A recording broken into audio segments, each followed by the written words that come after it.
E aí, pessoal, tudo bem com vocês? Espero que sim. Vocês pediram esse conteúdo já faz 2 anos, então desde a primeira temporada, lá em 2023, quando eu entrevistei o Thiago Germano, o Ricardo Oliveira, lá na Livraria do Luiz, vocês se recordam? Da primeira temporada, vocês pedem esse material, né, para trazer Maria Valéria Rezende para essa temporada. Essa temporada atual é a temporada das mulheres, então a gente vai focar nas mulheres paraibanas, vai ter Cibele Laurentino, vai ter Valesca Asfora, né? Além de mais de 20 mulheres, que a gente vai fazer esse mapeamento aqui na Paraíba geral. Mas, né, a gente tem essa participação especial de Maria Valéria Rezende, que é apenas a maioral da Paraíba. Por enquanto, ela não assistiu, no caso, ela não leu ainda, mas eu e o Thiago Germano, a gente fez uma homenagem, né? E o Thiago Germano vai frisar muito a palavra madrinha, então, para os autores, você considera a grande madrinha da literatura paraibana. Então, hoje estamos aqui para bater um papo com vocês e vamos trazer os elementos que vocês pediram para trazer aqui no material e descobrir o que é que ela nos dá, né, nessa nova fase aí que ela está escrevendo, porque ela continua e a gente vai sim falar sobre Recapitulações, que é o novo livro que está todo mundo comentando e a gente vai falar sobre isso. Então, inicialmente, é um prazer, Maria Valéria Rezende, ter você aqui no podcast, é um sonho para mim. Queria muito esse material, mas eu esperei o momento certo. A gente já se encontrou desde 2023, o lançamento do livro da Débora Dornelas, naquele momento, foi o nosso primeiro contato. Depois eu reencontrei no lançamento do livro da Débora Gil Pantaleão, depois o Egberto Vital, que ela também fez uma participação no texto de apresentação. Mas hoje, agora, né, tem esse material completo para vocês, enfim, vai ser maravilhoso. Então, de praxe, como eu faço aqui no podcast, a gente vai começando pelas origens do convidado até a maneira mais moderna, né? E espero que vocês gostem desse conteúdo. Então, de início, a gente quer saber como foi o seu início na leitura e na escrita. Na sua casa teve esse apoio ou não? Olha, eu nasci em Santos em 1942, no meio da guerra, sob blackout.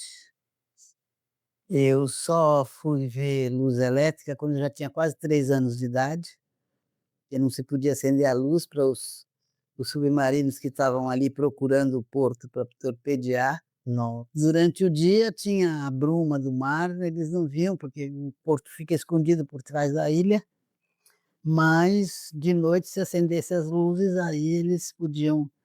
Então, e eu sempre digo, naquele tempo a gente não podia jantar e ir dormir logo que dava congestão cerebral, acho que agora não dá mais, não ouvi mais falar nisso. Não. Então, a gente acabava de jantar, sentava na varanda e meus pais contavam histórias e diziam poesia.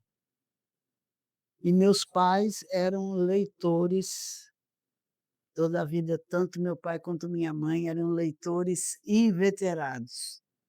Aliás, a televisão só apareceu quando eu já tinha 13, 14 anos, e ela não tinha graça nenhuma, só passava raio e trovoada, você tinha que ficar toda hora vendo a televisão. E na minha casa só foi ter televisão quando eu já tinha 17 anos, sei lá. E só servia para meu pai ver o jogo do Santos, porque o resto Jornal, não novela. interessava. Então, e meus pais liam, liam, liam todo o tempo livre deles. E eu queria ler.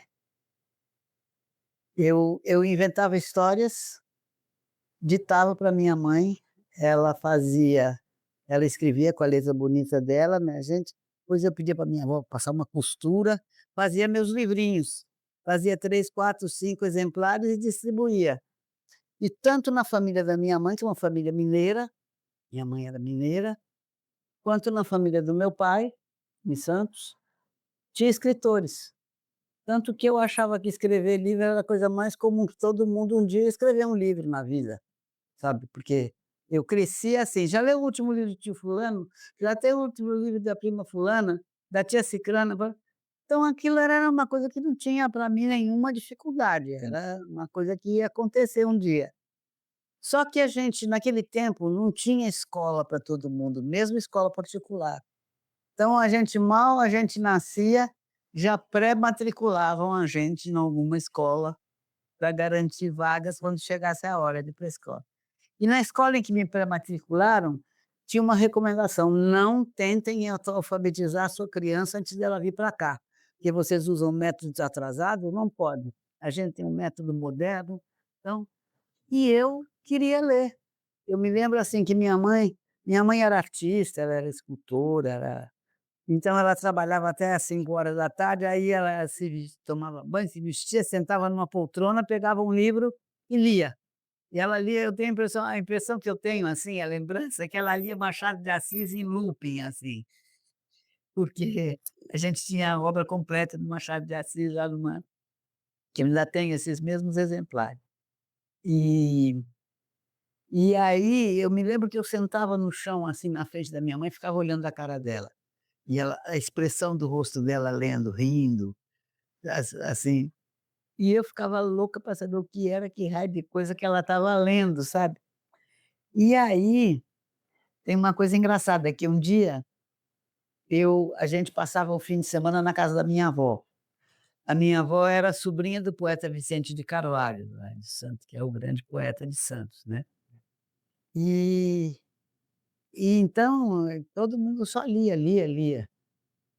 E eu me lembro que um dia a gente ia passava o domingo em geral na casa da minha avó, os primos todos, aquela folia, e um dia eu ficava mexendo nos livros, porque tinha uma biblioteca enorme na casa da minha avó, era a única a família da minha avó, do meu pai, eles, mexiam com café, eram tudo comissário de café. E quando foi na crise de 29 e 30 perderam tudo, tudo, tudo, tudo. A única coisa que ficou foi os livros, porque era tão pouca gente que lia no Brasil naquele tempo, né, que não valia a pena vender livro. E depois lá a gente tinha muitos sebos no cais, onde os navios trocavam os livros das suas bibliotecas, então livro lá era água. E aí eu me lembro que eu encontrei na casa da minha avó, mexendo nos livros, eu encontrei um livro que tinha uma figurinha, uma palavrinha, uma figurinha e uma palavrinha, falei: "Pronto". Aí eu, como era proibido aprender a ler, o que que eu fazia?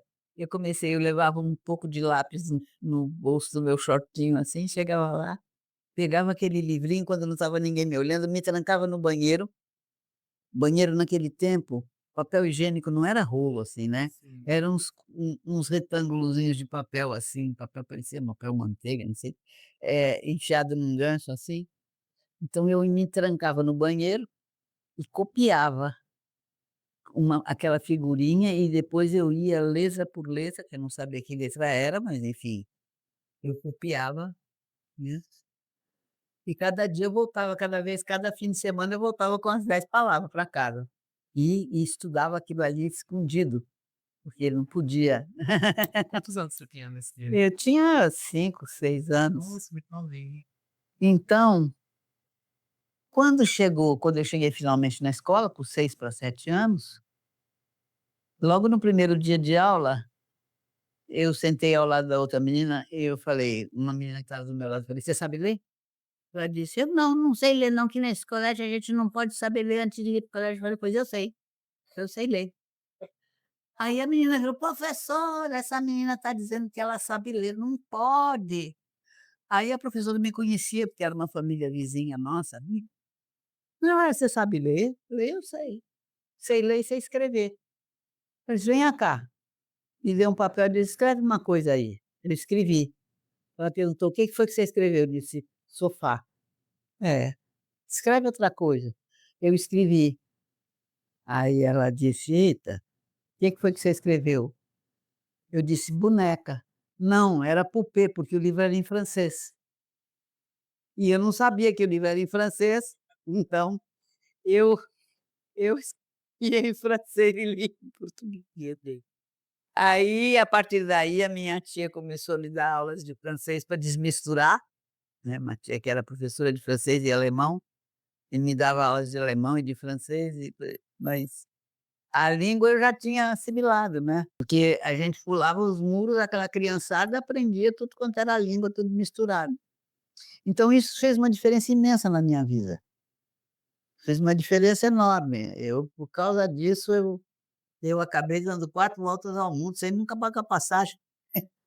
Como eu me meti com a educação popular e a metodologia do Paulo Freire, fiquei conhecida por isso, e como eu tinha facilidade de aprender, eu fiquei conhecido aquela que come qualquer coisa como de tudo, e é verdade, eu só preciso saber se outro ser humano comeu e não morreu, e como de tudo, gosto de tudo, e aprende qualquer língua.